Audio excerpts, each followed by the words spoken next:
Come on, brothers and sisters, have you shouted for joy today? Did you have the sweet meal? Did you have the hymn singing and worshipping? I believe the things which I have mentioned the most were those. I hope you're not sick and tired of my nagging, but I hope you treasure for my reminding. These practices can help us to understand the Lord. Though what we know about the Lord is limited, but we have to understand His will and His plan. We're willing to comply with His will, then we can say that we have truly known Him. If we don't treasure the truth which we know, then how we can accomplish His plan in one heart with Him? Brothers and sisters, as we always say, we have to have the self-learning and pursuing. But the time is limited, and there are many precious things which brothers and sisters are not known.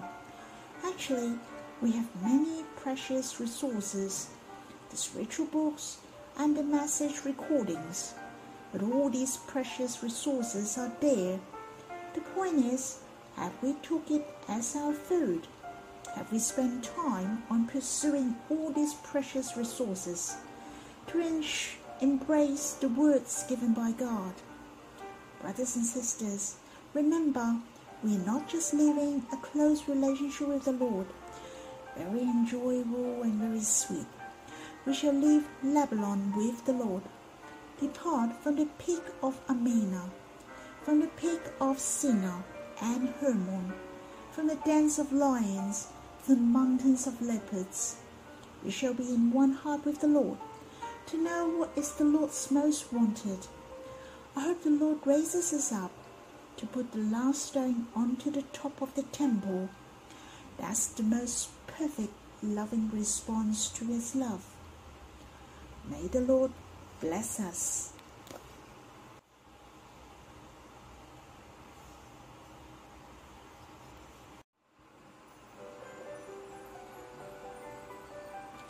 Brothers and sisters, the verses I'd like to share with you is in the Gospel according to Luke, chapter 10, verse 30 to 37.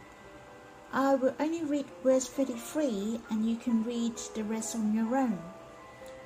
But the Samaritan, as he journeyed, came to where he was, and when he saw him, he had compassion. Jesus has used the Good Samaritan as a parable to show us who was our neighbor. There was another important message to encourage those who is Christian, which imitates the Good Samaritan, to help those who were in need. The whole parable was like a story. There was a Jew who went to Jericho from Jerusalem. He got robbery on the way and was injured. There were three other characters, a priest, a Levi, and a Samaritan. They all have met this man on their way, and the Samaritan was willing to help him at the inn, and he took good care of him. This Samaritan has helped this man with his heart. I'm not going to go through that into details. If you know the relationship of the Jews and the Samaritan, you will have a better understanding of this parable. Firstly, the Samaritan and the Jews were enemies since ages ago. During 700 BC, Israel was destroyed by Assyria. The Israelites were scattered around the land. The Israelites who were still living in Israel married the Gentiles, and their offspring was called the Samaritan. The Jews regarded the Samaritans as Gentiles, so they didn't accept the Samaritan at all. They rejected them, not only in their daily living, but even in their religion aspect as well. According to the information, the Jews wouldn't eat the bread baked by the Samaritan during the Passover. They would even refuse the wheat which was used for the offering if their delivery route was passed through Samaritan. The Jews would not buy the meat which was slaughtered by the Samaritan. In the time of Jesus, the people cursed the Samaritan openly in the synagogue and wished that they wouldn't receive the salvation. As you can see, there was a huge enmity between them. It was shown in their daily life. For example, in the eyes of Jews, the Samaritan usually was demon-possessed and cleaned, and they wouldn't have the interaction with them. It was recorded in the Gospel according to Luke chapter 9, and the Samaritan and the Jews were basically incompatible. There was a wide gap between them. When the Lord shared this parable, how this Samaritan has helped the Jew who was injured, how he took care of him, did the dressing for his wound, how he carried him to the inn and left the money for the innkeeper to take care of him, and paid the balance on his way back. This Samaritan has overcome all the difficulties to love this Jew. Therefore, this has given us a big reminder. When we love others, do not hindered by any concepts, race, opinion, and standpoint. The Lord Jesus said we shall love others as ourselves and love our enemies.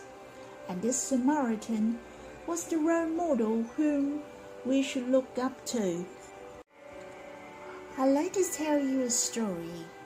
Once upon a time, something happened in Israel. One day, a mouse hole was found in the warehouse of the grains. The people planned to fumigate them and force the mice to escape from the hole. The mice came out and they started to count. 5, 6, 7, and all of them has come out. Then they started to clean up the place. It was so strange. There were 2 mice who were walking slowly. They went around and around. Seems they were pushing each other. They were not rushing, but seems one was biting the other one. The people were wondering what was happening. They went and had a look. One of the mouse was blind, and the other mouse was helping the blind one to escape. All the people were thinking while they were eating. The Roman officer said, "I think one of the mouse is the king, and the other mouse is the servant." And the people said, "It seems to be like that." The officer looked so happy, but a clever Israelite said, "I think the mouse shall be the husband, and the other one is the wife."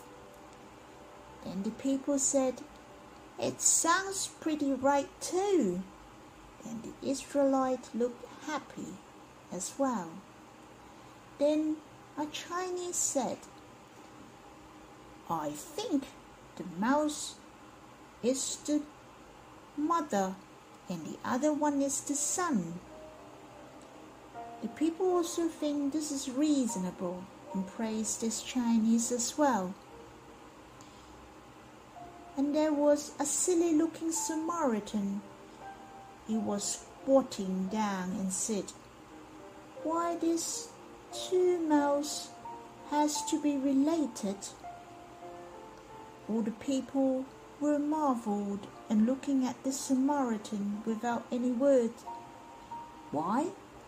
For the true love disregards any condition, any relationship, any blood relation, or any other matters. For the true love is willing to give unconditionally, and that is true love.